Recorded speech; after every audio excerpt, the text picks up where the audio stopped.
Alright guys, I'm out checking shed cameras today. Don't know what that is? Stick around and find out.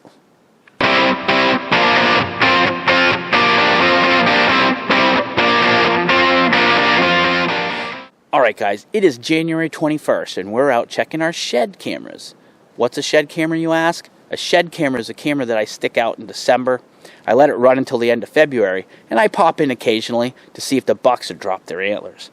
Now I've got one buck that already dropped in December 23rd to be exact. A nice 10-pointer dropped one side, but there was no snow. So now I gotta wait for the snow to melt because there's about 2 feet of snow up on that mountain. Anyways, this is a whole other spot. And what we've been doing today is we've been in here going to camera, but we're following tracks and just hoping maybe an antler will be sticking up out of the snow. We haven't found anything yet, but the track that I'm following, I'm pretty sure is a buck. One, because of the size, and it's still dragging its feet. And a lot of times, one of the things I look for is the feet still dragging, and that tells me they're still carrying antlers. Now, it's a really big track, and I just found a bed here, and I wanted to show you.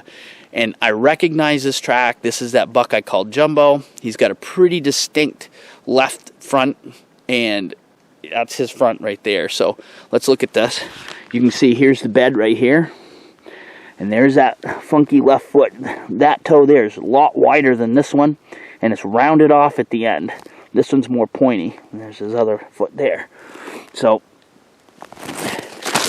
he'd walk through here, and one of the things that proved my theory today that this buck here is still carrying antlers is right up here. So let's go look at this real quick.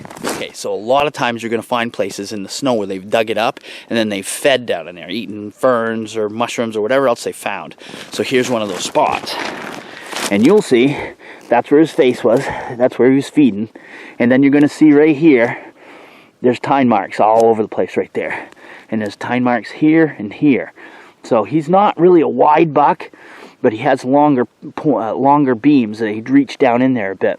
That proves to me that he's still carrying his antlers, which that kind of helps my theory that if I see them still dragging their front feet, they're still carrying. So, that said, we've got to get out of here and get back to work today, but let's go follow some more tracks. Maybe we'll find something. Alright guys, put out some shed cameras. It'll help you each season to know when to start looking.